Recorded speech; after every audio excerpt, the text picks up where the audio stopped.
Hey there, this is Wake Angel 2001. This is just a quick little impulse video I decided to shoot because it's something I received in the mail. It's one of the sent-in toys. This one comes from Riku Studios. He's actually one of my Patreon supporters. So the thing is, he sent me an action figure, and it's a very typical Sonic the Hedgehog action figure. It's well made. Looks a little bit glossy. There's just and for all intents and purposes, this looks every bit like any typical Sonic action figure. It's the type that has the bicep and knee swivels, and the build quality on it's pretty good. I mean, nothing on it feels fragile. His joints are pretty good and tight, you know. So yeah, like the build quality on this is pretty top notch. It's like the upper echelons of what Jazzwares would do. I know Jazzwares has had a reputation for making some toys that would easily break. They tried to make improvements, but you know, there was always some QC issues. But this one is everything about this one's fine. Then I noticed something. Okay, take a close look at it. Really get a close look. Everything about this, like, you see he has the closed fists. That means that he's not the one that came with the rings. I'm not actually, that's a thing. I'm not sure if they ever made a Sonic with bicep swivels with regular closed fists. I think the bicep swivel one had the holding thing hands for the rings. Then again, they might have just they did re-release Sonic without the rings later on, so they might have used the bicep swivel mold again there. But that's a little bit suspicious. But look real close. You see that? He has a hole in his temple. There's only one Sonic figure I know of that had holes in the temples, and that was the Freerider Sonic, because they used it to put the shades on. So this tells me that this is a bootleg. It's a knockoff. It is not a real Sonic figure made by Jazzwares. Oh, it still has the copyright logos on the bottom of the foot, because obviously they used stolen molds. And I guess the paints on the shoes are a little bit glossier than what I would usually see for Sonic figures. Although that's hardly, like, the build quality is, like I said, it's perfect. There's nothing wrong with the figure just because it's a knockoff. And then the final nail in the coffin on that is where it came from. It was made in Yuzhida GZ Chalu, Gangzhou Beijingku. It's made in some crazy sounding China. It's like I'm pretty sure it's a knockoff. Yeah. So yeah, this came from an eBay seller in China. I'm almost certain that what they did was they either stole or bought some of the actual molds to make Sonic figures from the factories that produced them after Jazzwares stopped making the line, and they probably had all these steel molds lying around, and they could either throw them away, recycle them, or sell them for quick profit. Possibly even off the books. And then they got it, and like I said, there will always be knockoffs. As long as there's a demand for these figures, someone in China is going to be making them. Now, normally, making knockoffs would be, it would be kind of dangerous to buy knockoffs, because they usually are intentionally made to undersell the official toy line that's actually out, meaning that that they would be made out of cheaper quality materials, or they would have worse paint jobs, or sometimes cheaper quality materials actually means like toxic materials like paints that contain leads, because you know, you can get them for much cheaper. And you know, they're already breaking one law by violating someone's copyright and making their own toy. So if they're going to violate that law, what reason do they have to respect other laws like safe materials? So, however, I don't think you have to worry about that now, because Jazzwares isn't making the toys anymore.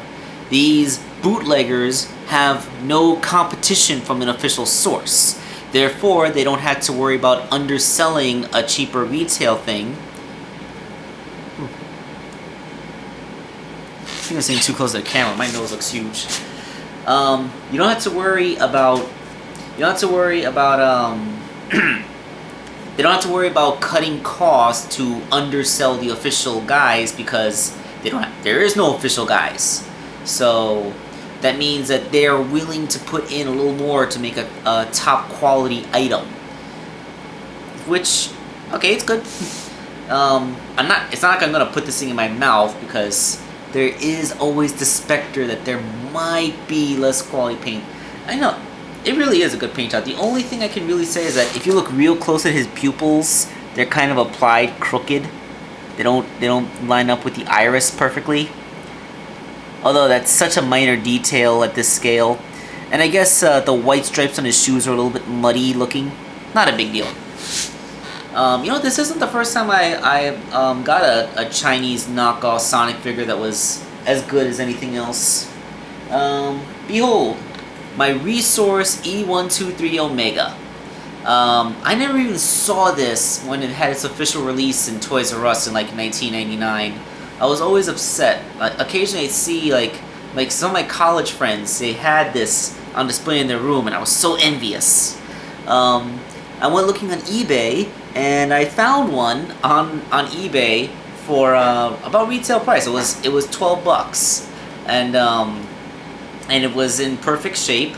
Only condition was that there was no original packaging. Only prints of what the packaging like on a paper, the little papers that came in the packaging. That yeah, so I am 99% certain that this is not actually a Resource figure. Mostly because it was 2008 when I bought this thing. It was almost 10 years after the line had officially ended. And there's no way you would find the already difficult to find in its own time Gamma figure for such a low price unless someone had knocked it off. But you know, it's a top quality knockoff. The paint job on it is perfect. All the joints on it work fine. The plastic quality is great. It even came with the same accessories. It has the ring on a transparent stand, and it has that really cool base which has the figure, the character molded into it, you know? So yeah, like it. So there's nothing really to fear from knockoffs like this. At least as long as it's of a long discontinued toy. I would be wary of knockoffs of toys that you could get now, like you know, like say those Masterpiece Transformers. Like you can either spend $110 on the official Grimlock, or you can spend $40 on a knockoff Grimlock. I would be wary on very recent or current toys being knocked off, because, like I said, they'd be using cheaper materials, undersell, and all that stuff. However, like I said, I don't think we have anything to fear from knockoff Jazzwares Sonic figures, as long as they were made after the official toy line ended. I just thought that it was pretty interesting to see a Sonic figure, which is clearly a hodgepodge. Like it's like they cherry pick the best elements of the Jazzwares line. Like, we want the arms and legs that have the bicep and knee swivels because those were the best. We want the closed fists because those were the best looking hands. We want the buckle shoes because those look the best. And I guess they just like, either the Freerider's head mold was the only one they got, or they genuinely thought that this was the best Sonic head mold. It's virtually identical except for the temple holes. But yeah, just a little interesting bit of trivia. Alright. I think I should make some Patreon supported videos now. I owe SatAM Fan FF like maybe 4. Oh boy. Okay, gonna try to make those. Gonna do it.